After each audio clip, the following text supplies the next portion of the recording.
Donc, pour la formulation du jeûne, il faut faire la différence au sens, quand on parle de l'intention, au sens que le fuqaha, on parle, les jurisconsultes, ça c'est une chose. Mais quand on parle de l'intention au sens, bien entendu, auquel font référence les éducateurs au sens spirituel du terme, c'est une autre notion. Donc là, on parle d'une notion de l'ikhlas, de l'intentionnalité. Et par contre, de l'intentionnalité de faire l'acte en soi. D'ailleurs, on dit que si Allah Ta'ala, il ne demande de faire quelque chose sans intention, c'est impossible finalement de faire quelque chose sans intentionnalité. On est toujours, quand on veut quelque chose, on se projette. D'ailleurs, c'est ce qui fait la spécificité de l'humain. C'est-à-dire que si l'animal, il répond instinctivement à ses instincts, alors que l'être humain, déjà avant qu'il élabore quelque chose, qu'il produit quelque chose, il a déjà élaboré dans son, comme disait Marx d'ailleurs, quand il parlait de cette question de l'être humain, il dit oui, ce qui faisait la spécificité de l'être humain, c'est justement avant qu'il planifie quelque chose qui soit réel, qui soit visible, perceptible, déjà il a élaboré sur le plan mental. Ça veut dire que c'est déjà, il avait une intention de faire la chose, il a fait les démarches pour pouvoir le faire, parce que on ne peut pas faire une action sans qu'il y ait une intention, bien entendu. Après, bien entendu, pour Ramadan, soit il faut, selon les doctrines, les avis des différentes écoles juridiques, mais soit il faut faire l'intention, est-ce que la première intention de la première nuit suffirait tout au long du mois de Ramadan? Ça, selon certaines écoles juridiques, sans aller dans le détail, et certaines écoles aussi, il exige qu'il y ait une formulation de l'intentionnalité, bien entendu, à chaque jour. Mais en réalité, dans les faits, le fait que vous vous réveillez pour suhour et que vous dormez déjà avec l'intention vraiment de vous aller vers, c'est quelque chose de fait, naturel, bien entendu. C'est quelque chose de fait et c'est quelque chose de naturel qui se fait sans qu'il y ait vraiment une... Donc, et l'intention ne se formule pas. Donc, faire la différence entre l'intention, il ne faut pas la formuler au sens, parce que l'intention, déjà, c'est quelque chose au plus profond de l'être. On ne peut pas dire à quelqu'un, j'ai l'intention de prier ceci ou j'ai l'intention de faire cela. C'est quelque chose de plus profond de vous-même. Et Allah subhanahu wa ta'ala, il la connaît. Donc, par contre, ce que vous voyez, par exemple, le hajj, ça, c'est ce qu'on appelle une telbiya. Ça, c'est pas une formulation de l'intentionnalité. Labbaik Allahumma labbaik, labbaik hajja ou labbaik umra, etc. Ça, c'est une forme de telbiya par laquelle on entre dans ce pilier de l'hajj. Mais ce n'est jamais, en fait, comme on le constate.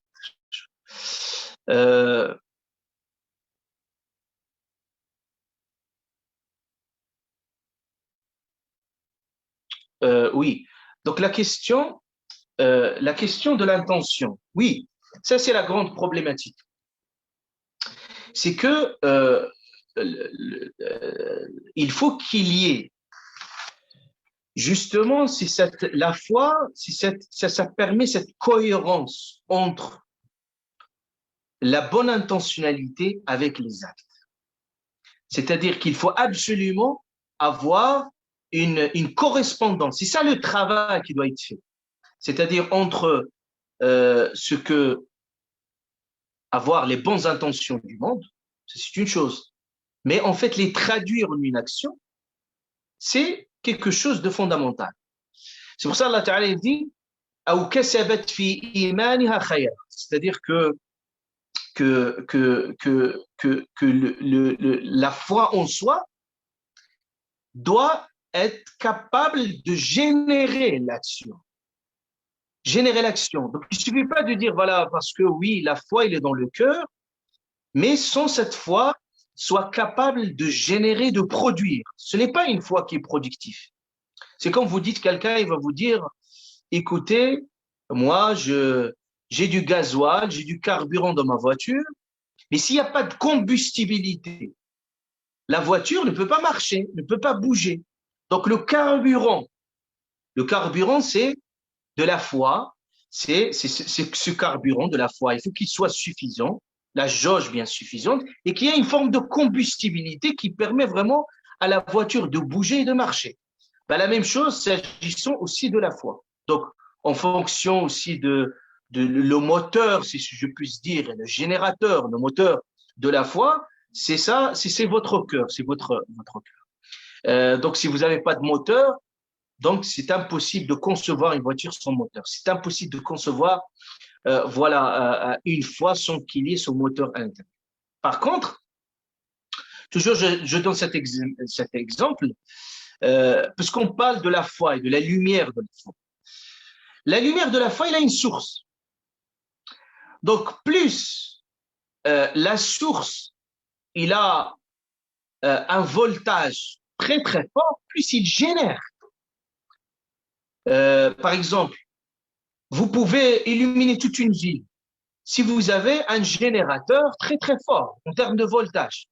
Donc, il y a des gens qui ont une foi tellement intense et tellement forte qu'ils puissent générer. Et quand il génère, c'est-à-dire il illumine soi-même, également il illumine les autres, et cette fois, il est tellement. Si votre générateur il est faible, donc vous voyez cette lampe qu'il peut s'éteindre, il peut, comme Allah subhanahu wa ta'ala nous a donné cette très belle métaphore, il dit كمثل الذي استوقد نارا فلما أضاءت ما حوله ذهب الله بنوره.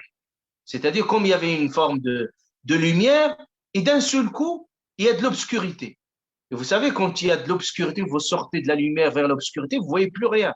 C'est encore l'obscurité la plus absolue. Donc, pour qu'il y ait, bien entendu, c'est cette cohérence auquel nous avons. D'ailleurs, Allah Ta'ala, quand il y a ayyuhalladhina amanu, quand il dit ya ayyuhalladhina, ou ceux qui ont la foi, attendez-vous tout de suite à une action. Jamais la foi, elle est passive. Et il faut travailler pour pouvoir, si vous voyez que la foi ne produit pas assez, c'est en termes de productivité que vous pouvez mesurer, évaluer si cette foi-là, il est assez suffisant, si cette foi, il est bâti sur des vrais. C'est pour ça, parfois, on peut prétendre avoir la foi.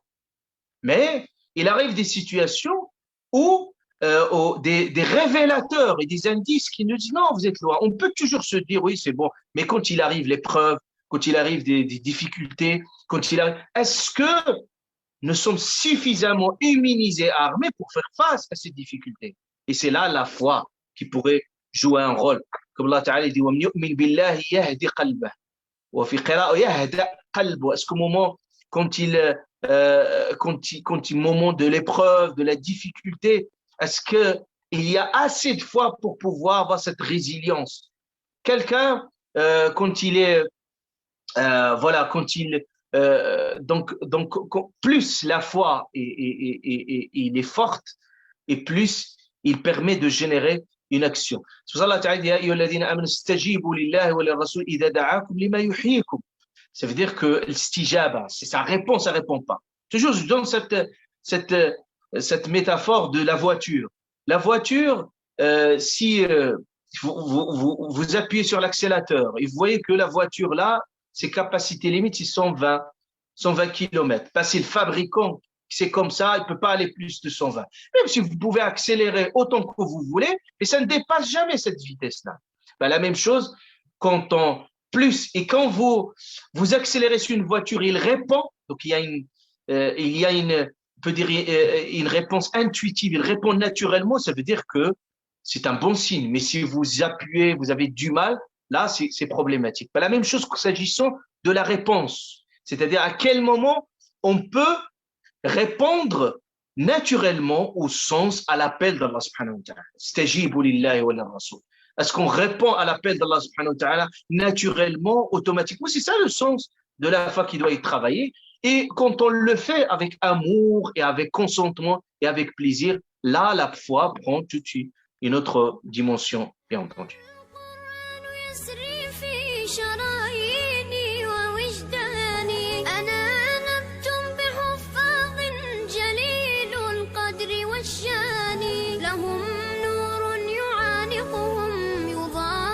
شمس أزمان